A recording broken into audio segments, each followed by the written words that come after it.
welcome to Scrapping with Sherry. Y'all know that I love the Creative Memories virtual crops, and in the March 2023 virtual crop, sketch number 4 was really pretty to me. It's very simple. It has a couple of circles, one of them that you're going to have, and then a couple of side borders, and just a few pictures. I'm not generally a proponent of just 3 pictures on a page, but for this particular layout, I think my pictures are going to work. So I pulled a couple of papers. I think this one was from an old Croptoberfest package, maybe in 2021-ish. I'm not sure. This brick was from Keep the Faith. I pulled a textured paper that looks like textiles, and I am not positive when that was. And then this is a Deep in the Woods, a really dark brown from Deep in the Woods. So I've gone ahead and pulled all my papers based on the pictures that I had, and you'll see why I chose those papers in just a minute. Now, for the sketch, there's a 1-inch border, and that 1-inch border is on either side, so I'm going to cut that with my brick. I want a little bit of brick in there, but not a lot. So we're going to use the 1-inch mark on our straight trimmer. It's a really thin little border, but I think it'll be effective for the pictures I've got. And that border is going on both sides. Just lay that down. I think I'm going to go ahead and stick that while I'm at it so it doesn't fly away, because I know that's what I want to use. Now, typically, I don't use lots of papers from lots of different collections, but I've just got bits and pieces of several collections just with a few sheets of paper in each. So I've been trying to mix and match some of those lately to finish up some collections. You know, there are always beautiful new things coming out, and I want them all. So I have to finish up some of my older collections before I start the new stuff. So we've got the 1-inch border on either side. Now on our sketch, there's also a 1/2-inch border beside that.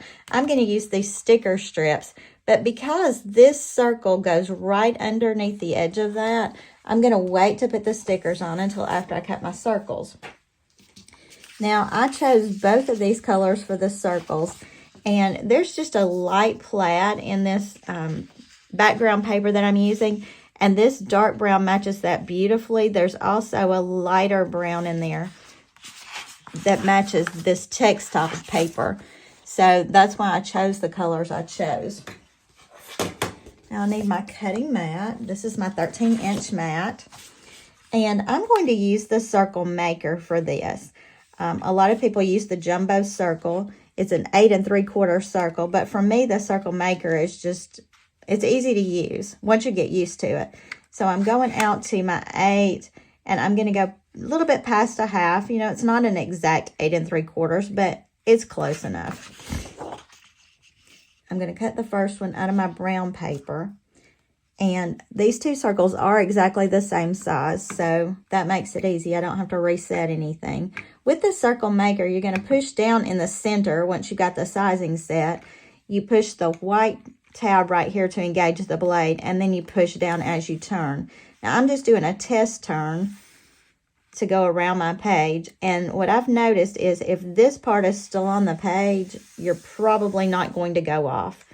So I just do a test turn because that helps me not waste too much paper. So I've got 1 circle. And again, with the same size, I'm going to do my other one. And you may have noticed my mat turning as I used my Circle Maker. And that's because I've got it sitting on this paper. If I put it straight on my table, it would stick a little bit better and it wouldn't turn. You see it turning right there.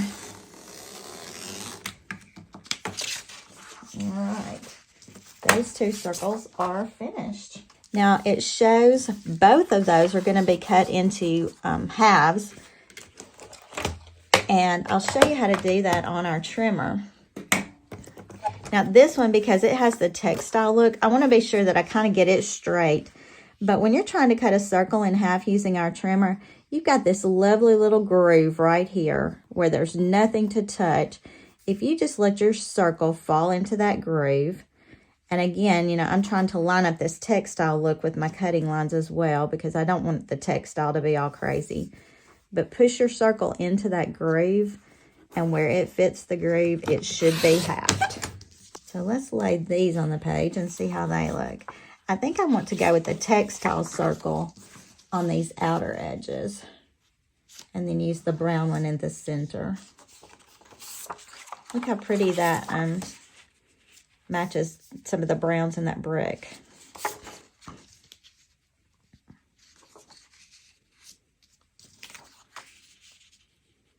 All right. This is a really easy layout. Once you get your papers picked and you know what you're doing with your pictures, it's actually a really quick one as well. I think sometimes when we look at these layouts, we automatically think, oh, that's going to be difficult because there are several pieces, but that's not necessarily the case. So I would encourage you to try something new. I don't do all of my pages with these pretty layouts with 3 pictures on a page.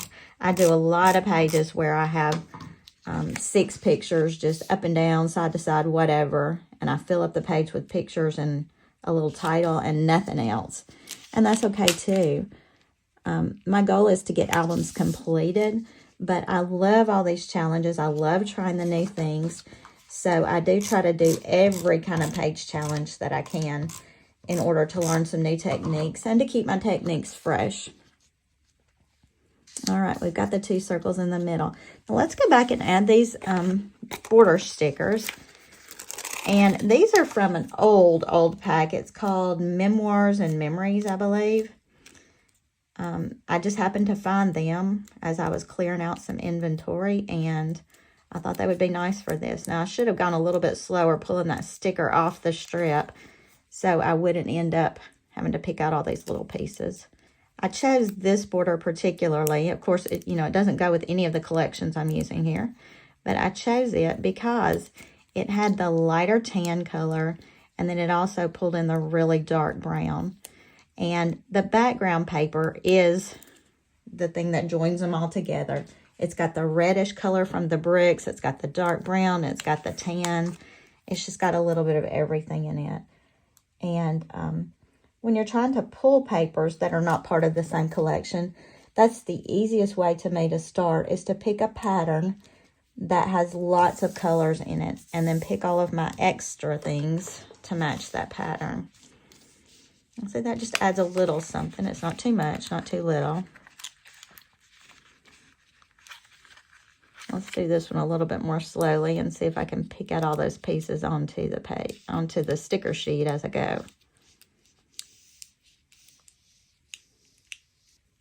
And I'm just butting that right up against that brick paper. And there's not a lot of contrast here with the sticker against that textile paper, but to me it just adds enough, and it brings my dark brown across to the sides. I wanted to show you one more thing before I stick my pictures on here. I am using one of the 8.5 by 11 side loading sleeves because we had a map from this event. We went to the Lowell, I can't remember the name of it, Lowell National Historical Park. My husband actually went there. I was scrapbooking. I know that surprises you. This was in Massachusetts, and he came back with a map, a brochure, and then their schedule of events for that particular day. So I use this side loading sleeve and add those things in there, and then I can stick them right in between here or even on the next page. I may not want to break up a page that's a little more decorative, but I can add these things in there. And then when he tries to remember where it was, what he did there, whatever, he's got all of these brochures and information in there. That's a great way to add memorabilia from trips. Now, for the layout of the pictures, you can see on this sketch that they've used 3 pictures. They did use some embellishments, which I may or may not add to this. I don't always add embellishments. It really depends on my pictures. But I was able to pull 3 pictures that I kind of like to go along with this. Now, they show 4x4 photos. These pictures did not really lend themselves to cutting, so I'm keeping them as is. I'm going to let that one overlap my border a little bit. And I went ahead and matted these. I matted them in what is called light gray. The light gray cardstock actually has a little beige tinge, and I really, really like that.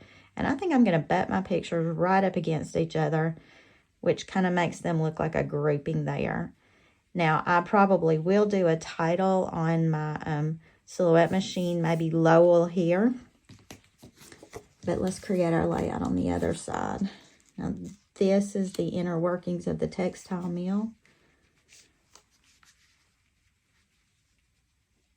And you see now why I chose the brick as my border on the outside edge, because all of these brick buildings, they just really lend themselves to using the brick.